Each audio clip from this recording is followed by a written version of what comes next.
తాజా అంశాన్ని చూస్తున్నాం. ఇకపై నెలకు 2 సార్లు కేబినెట్ సమావేశాలు నిర్వహించాలని రాష్ట్ర ప్రభుత్వం నిర్ణయించింది. ఇక మరిన్ని వివరాలు మా ప్రతినిధి నగేష్ అడిగి తెలుసుకుందాం.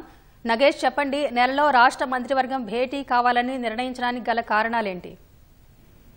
మామూలుగా ఇప్పుడు తరచుగా కేబినెట్ సమావేశాలు జరుగుతున్నాయి. ఇక్కడ నుంచి ఒక నిర్దిష్టమైన తేదీతో జరపాలని ముఖ్యమంత్రి నిన్న జరిగిన కేబినెట్ సమావేశంలో అభిప్రాయపడ్డారు. ఎందుకంటే చాలా విషయాలు, కొన్ని పథకాలు కానీ పరిపాలన పరమైన నిర్ణయాలు కానీ తీసుకోవడంలో జాప్యం జరగకుండా ఉండేందుకు ఇక్కడి నుంచి ప్రతి నెల 2 సార్లు ఖచ్చితంగా రాష్ట్ర మంత్రివర్గ సమావేశాలు నిర్వహించాలని అందులో చెప్పారు. ముఖ్యంగా ప్రతి నెలలో మొదటి శనివారం, అదేవిధంగా 3వ శనివారం ఈ సమావేశాలు నిర్వహించాలని ప్రభుత్వం నిర్ణయించింది. కేంద్ర ప్రభుత్వం లాగా తరచుగా ఒక నిర్దిష్టమైన తేదీలో ఈ సమావేశాలు నిర్ణయించినట్లయితే పథకాల్లో ఏదైనా జాప్యం జరిగినా లేక విధానపరమైన నిర్ణయాలు తీసుకోవడంలో కూడా ఎలాంటి ఇబ్బంది ఉండదు. కాబట్టి తరచుగా సమావేశాలు కావాలని ఉంది. ఎందుకంటే ఈ ముఖ్యమంత్రి రేవంత్ రెడ్డి ముఖ్యమంత్రి అయిన తర్వాత ఇప్పటి వరకు 17 కేబినెట్ సమావేశాలు జరిగాయి. అయితే అందులో తరచుగా ఒక స్పష్టమైన తేదీ లేకుండా వీలైనప్పుడల్లా చేస్తుండడం వల్ల కొన్ని సందర్భాల్లో